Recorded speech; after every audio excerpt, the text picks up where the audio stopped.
Anda masih bersama kami di Presisi Utama. Presiden Amerika Serikat Joe Biden dan Presiden Prabowo Subianto bertemu pada Selasa lalu di Gedung Putih untuk memperkuat hubungan Amerika Serikat-Indonesia.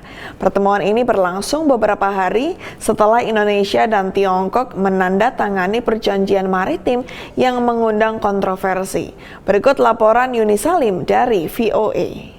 Dalam pertemuan dengan Presiden Prabowo, Presiden Biden mengatakan ia ingin memperkuat kemitraan dengan Indonesia dan memajukan kawasan Indo-Pasifik yang bebas dan terbuka. Deepening our comprehensive strategic partnership that includes deepening our security cooperation.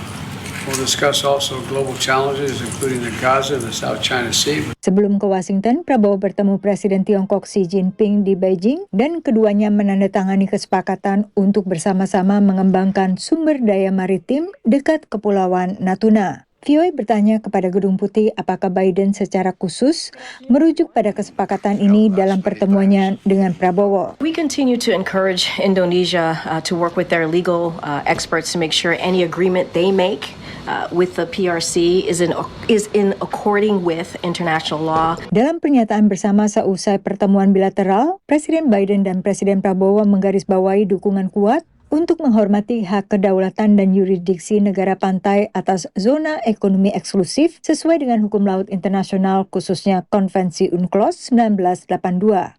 Amerika Serikat dan Indonesia juga mengakui pentingnya implementasi deklarasi perilaku para pihak di Laut Cina Selatan tahun 2002 dan menyatakan dukungan terhadap upaya ASEAN mengembangkan kode etik yang substantif di Laut Cina Selatan sesuai hukum internasional serta menghormati hak dan kepentingan pihak ketiga. Menurut pengamat, pernyataan bersama yang menggarisbawahi Laut Cina Selatan bukan berarti Amerika ikut campur urusan bilateral Indonesia dan Tiongkok. It doesn't matter directly for the U.S. because, of course, the U.S. does not have maritime disputes directly with China. I think it matters for Indonesia, and I think it also matters for other Southeast Asian states with maritime disputes. Up until now, have been very careful, mostly to avoid joint development language because it would seem to cede to China.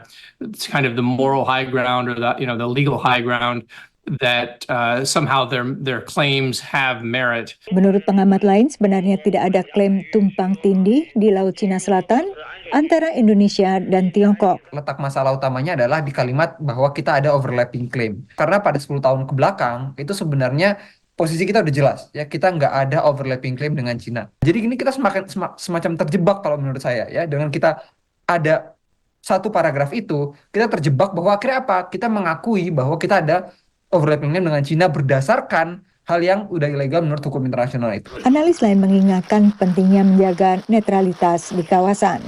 Indonesia adalah negara penggagas free and open Indo-Pasifik.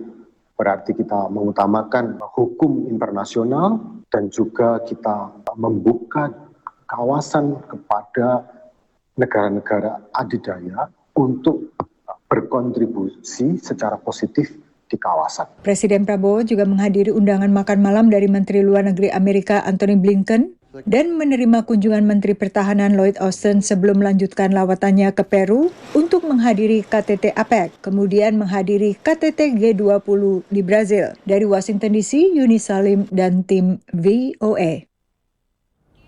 Banyak orang tua di Amerika Serikat kini telah memulai memikirkan kado Natal bagi anak mereka, termasuk mainan-mainan favorit. Beragam mainan elektronik dan mainan konvensional tersedia, dan bila ingin mainan klasik, ada juga mainan yang begitu lama laku dijual sehingga diabadikan di sebuah museum. Berikut laporan Nova Purwadi dari VOA.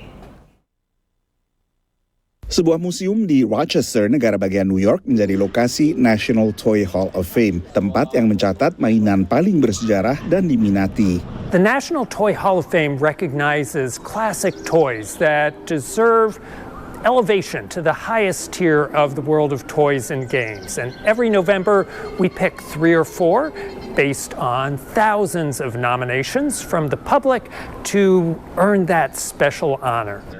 Tahun ini mainan My Little Pony masuk 3 besar setelah beberapa kali sebelumnya dinominasikan tapi gagal masuk. Koleksi mainan ini mulai diproduksi tahun 1980-an oleh Hasbro. Selain My Little Pony, permainan berdasarkan robot yang bisa berubah menjadi kendaraan Transformers juga masuk 3 besar. Demikian pula permainan kartu Phase 10 buatan.